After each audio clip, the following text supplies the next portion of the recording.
नमस्कार दोस्तों, share boom channel में आपका स्वागत है। दोस्तों, आज का जो शेयर है ये बाबा रामदेव की कंपनी पतंजलि फूड लिमिटेड। आप सभी जानते होंगे कि किसी ज़माने में बाबा रामदेव और इनके जो चेले हैं ये बालकृष्ण, ये कभी साइकिल पर घूम घूम कर जड़ी बूटियां बेचा करते थे। कुछ फोटो भी से सामने आए थे, लेकिन इतने कम सालों में इतना बड़ा कारोबार खड़ा करना, इतना बड़ा साम्राज्य खड़ा करना, कई उद्योगपतियों के लिए एक मतलब और रिसर्चरों के लिए वो बन गया कि यार ये कैसे किया इन्होंने। और केवल स्वदेशी आंदोलन से इतना बड़ा साम्राज्य खड़ा करना अपने आप में भी एक चुनौती वाला काम होता है। तो इसका जिक्र मैं आपको आगे करूंगा, लेकिन फिलहाल मैं एक बताता हूँ एक चीज़ कि कभी कभी क्या होता है कि आप किसी चीज़ को अपनाने से मना बोल देते हो या खाने से मना बोल देते हो, और जब आप मना बोल देते हैं कि मैं, तो वो आपके लिए कई बार ऐसा होता है कि जो आपने ना बोला जिस चीज़ के लिए, वो आपके गले की हड्डी बन जाता है। सपोज मान लो कि आप बोले कि मुझे चीनी नहीं खाना, मैं चीनी नहीं खाता हूँ। आपने एक बार बोला, दो बार बोला, लेकिन बाद में क्या होता है कि आपका मन तो ललचाता है कि खा लूँ, लेकिन आप मना बोल चुके होते हो। तो इस चक्कर में आपको कई मिठाइयों से हाथ धोना पड़ता है, केवल ना ना बोल दिया इसलिए। या कोई और चीज़ें खाने पीने से लेकर या पहनने से, मतलब कोई भी चीज़ जो आप एक बार ना बोल देते हो तो उसको आप क्या, फिर क्या उसकी आप बुराई गिनाते कि इसमें ये बुराई है, इस कारण ये बुराई है वगैरह, दुनिया भर की बातें। लेकिन जिसको आप ना बोलते बार बार आपके सामने चीज़ आ जाती है वापस वही, और आप भी जानते हैं कि इसके बिना रहना मुश्किल है, लेकिन क्या करें, ना बोल चुके तो बोल चुके। जैसे वो होता है ना कि गुड़ तो खाए पर गुलगुलों से परहेज, तैसे ही बाबा रामदेव के साथ भी हुआ है। किस्सा बड़ा ये है कि इनके जब ये पतंजलि आयुर्वेद के नाम से एक कंपनी, बहुत बड़ी कंपनी बन चुकी थी, और देश भर में इनका योगा का जो कैंप लगते, योगा का जो प्रचार हुआ था, स्वदेशी आंदोलन का जो प्रचार हुआ था, इससे इनकी जो आयुर्वेद वगैरह से ये कंपनी मतलब काफ़ी अच्छी बन चुकी थी है। तब उस समय इनको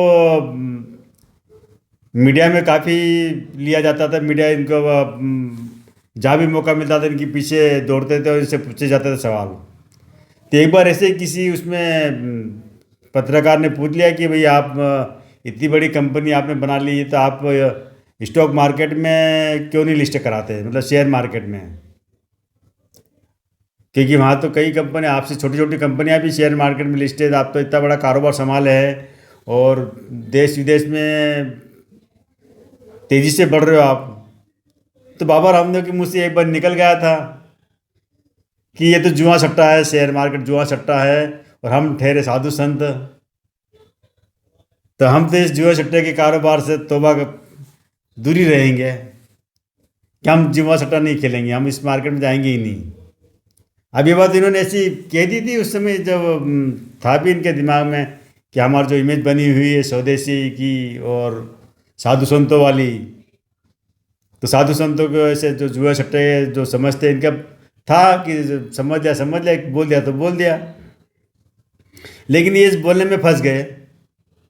अब फंसे ऐसे कि इनको अब पता था कि इनके जो अपने आयुर्वेद का जो बिजनेस था, पतंजलि आयुर्वेद, इसके साथ में इनकी कोशिश थी कि एफएमसीजी सेक्टर में भी कंपनी को खड़ा करना। मतलब जो घरेलू ज़रूरतें होती है, जो इसमें आटा, दाल, चावल, नमकीन, नमक, तेल वगैरह, साबुन, मतलब हर वो चीज़ जो अपने घर में यूज़ होती है उसमें प्रवेश करना है। लेकिन उसमें क्या है कि बहुराष्ट्रीय कंपनियां पहले से जब पैर जमाए थी, उनकी जड़ें बहुत मजबूत है, आज भी है। तो उनसे टक्कर लेना इनके लिए मतलब ये है कि बहुत बड़ा एक गेम चेंजर वाली बात होती है कि कि अपने से एक केवल आयुर्वेद का जो कंपनी चल रही थी उसके द्वारा इतनी बड़ी बड़ी कंपनी जिनको वो बरसों से जमी उनको हिलाना और उनके बीच में जगह बनाना एफएमसीजी में। तो इसके लिए पैसा भी बहुत चाहिए था, क्योंकि सरकार का साथ तो था इनका, लेकिन जो कंपनी को एक बड़े लेवल पर खड़ा करना भी एक बड़ी चीज़ होती है। तो इनको ये बात समझ में आ गई थी बहुत जल्दी कि जब तक हम कंपनी को हम पब्लिक से अगर पैसा नहीं उठाएंगे, यानी पब्लिक का इन्वेस्टमेंट इसमें नहीं आएगा, तब तक हम कंपनी को बड़ा नहीं बना सकते हैं। क्योंकि बैंक से लोन लेकर आप कंपनी को इतने लेवल पर खड़ा नहीं कर सकते हैं। आपको पब्लिक का इन्वेस्टमेंट आना ज़रूरी है, और पब्लिक का इन्वेस्टमेंट आने का जो रास्ता है वो शेयर मार्केट से होकर जाता है।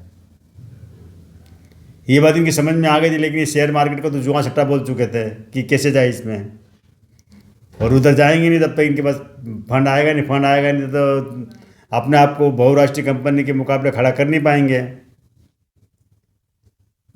तो ये एक रास्ता निकालते हैं, पीछे से रास्ता, शेयर मार्केट में घुसने के पीछे से रास्ता ये निकालते कि ये उस समय एक इंदौर की एक कंपनी होती है रुचि सोया। ये कंपनी का जो तेल का कारोबार होता है, सोयाबीन तेल, सरसों तेल, इसके अलावा जो चंकी चिक्स वगैरह, मतलब इसमें काफ़ी जो नमकीन वगैरह काफ़ी घरेलू उत्पाद के क्षेत्र में एक कंपनी थी जो घर में ज़रूरत के सामान बनाने वाली तेल वगैरह है। और तेल में तो सोयाबीन तेल में इनका करीब 45% का जो मार्केट कैप था इनके पास, मार्केट कैप्चर हिंदुस्तान के और हिंदुस्तान के बाहर भी। तो ये कंपनी क्या है कि कर्ज में दबी हुई पड़ी थी, कर्जा बहुत था, 20-22 हज़ार करोड़ का कर्जा था, भर नहीं पा रहे थे, और भी कुछ बहुत मामले थे इनके ऊपर जो। तो ये कंपनी क्या है कि बैंक इसको एनसीएलटी में ले गई थी रुचि सोया को, और वहाँ नीलामी इसकी मतलब होने वाली थी। तब इन्होंने देखा कि अगर हम ये कंपनी खरीद लेते हैं तो हमें शेयर मार्केट में के थ्रू पब्लिक का इन्वेस्टमेंट भी मिल जाएगा, और हम जो बहुराष्ट्रीय कंपनी से जो टक्कर लेने की जो हम सोच रहे हैं एफएमसीजी सेक्टर में, तो वो भी काम पूरा हो जाएगा। क्योंकि इनके जो जो उत्पादन इनको चाहिए तो वो रुचि सोया में ऑलरेडी पहले से जमी हुई थी उसके अंदर। तो ये उस बीड में शामिल हो जाते हैं, दिवालिया प्रोसेस की जो चलती है उसमें शामिल हो जाते हैं, और वहाँ पर इनकी टक्कर होती है अडानी ग्रुप से, अडानी विल्मर। और अडानी विल्मर से ये है कि इस कंपनी को उस रेस में जीत हासिल होती है और एक कंपनी इनके पास आ जाती है रुचि सोया। फिर रुचि सोया को एक कुछ दिन तक चलाते, दो एक साल तक चलाते रुचि सोया के नाम से ही।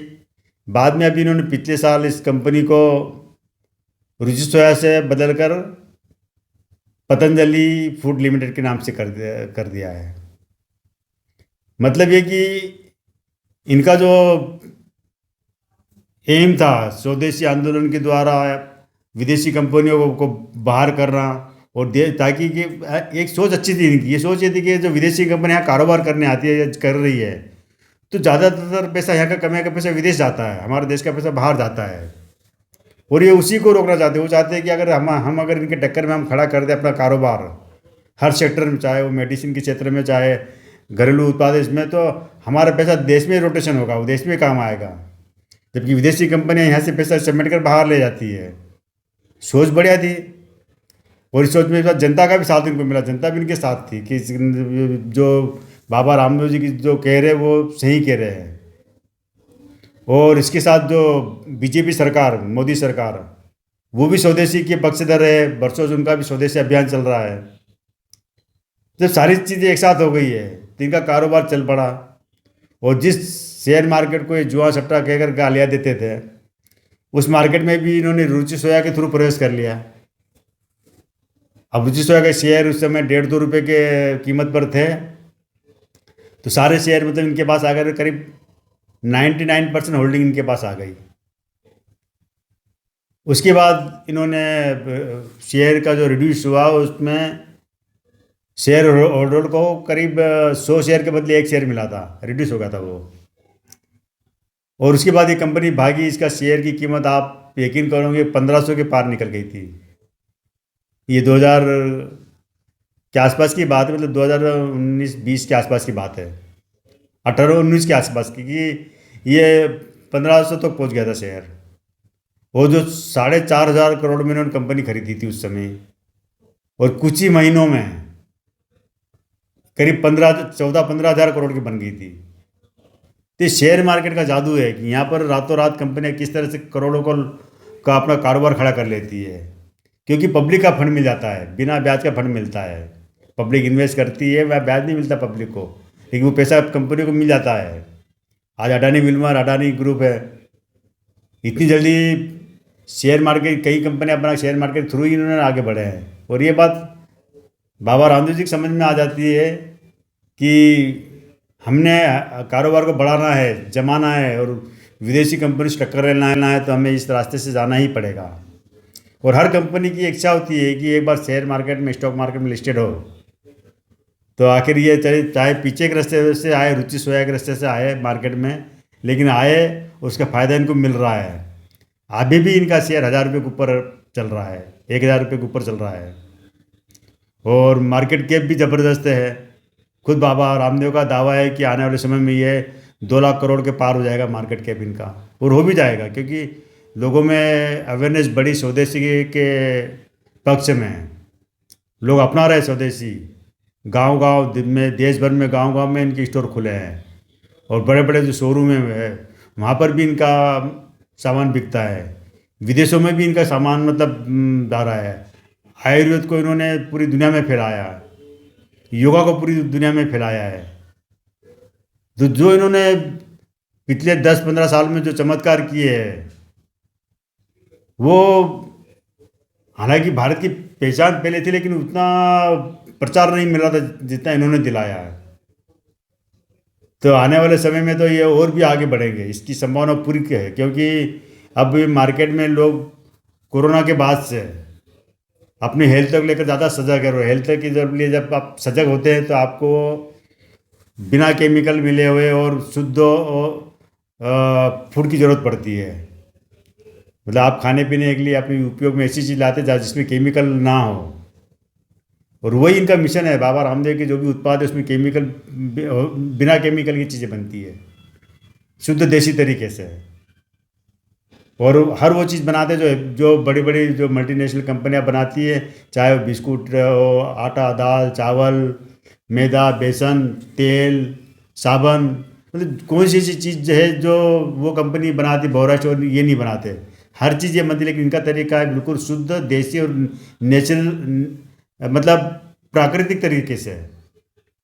जबकि उनका जो तरीका होता है वो ज़्यादातर केमिकल, पेस्टिसाइड वगैरह मिला के चीज़ों को बनाते हैं। तो आज जो हालत है, और भविष्य में भी ये कंपनी का ज़बरदस्त रोल रहेगा स्वदेशी आंदोलन में, तो ये शेयर आगे भागेगा। फिर भी आपकी मर्जी शेयर में इन्वेस्ट करना नहीं करना, आप अपने किसी उससे राय ले सकते हैं, फाइनेंशियल एडवाइजर से। मेरी हिसाब से कंपनी बढ़िया है, फिर भी आप एक बार ज़रूर सोचना इन्वेस्ट करने से पहले, ताकि आपका पैसा सुरक्षित रहे। उम्मीद है आपको इस वीडियो से समझ में आ गया होगा कि इसमें इन्वेस्ट करना है नहीं करना। तो ठीक है दोस्तों, आज केवल इतना ही। मेरे इस चैनल को शेयर कीजिए, सब्सक्राइब कीजिए, लाइक कीजिए। आप सब्सक्राइब जरूर करिए, मुझे ज़रूरत है आपको उसकी। ठीक है दोस्तों, थैंक यू।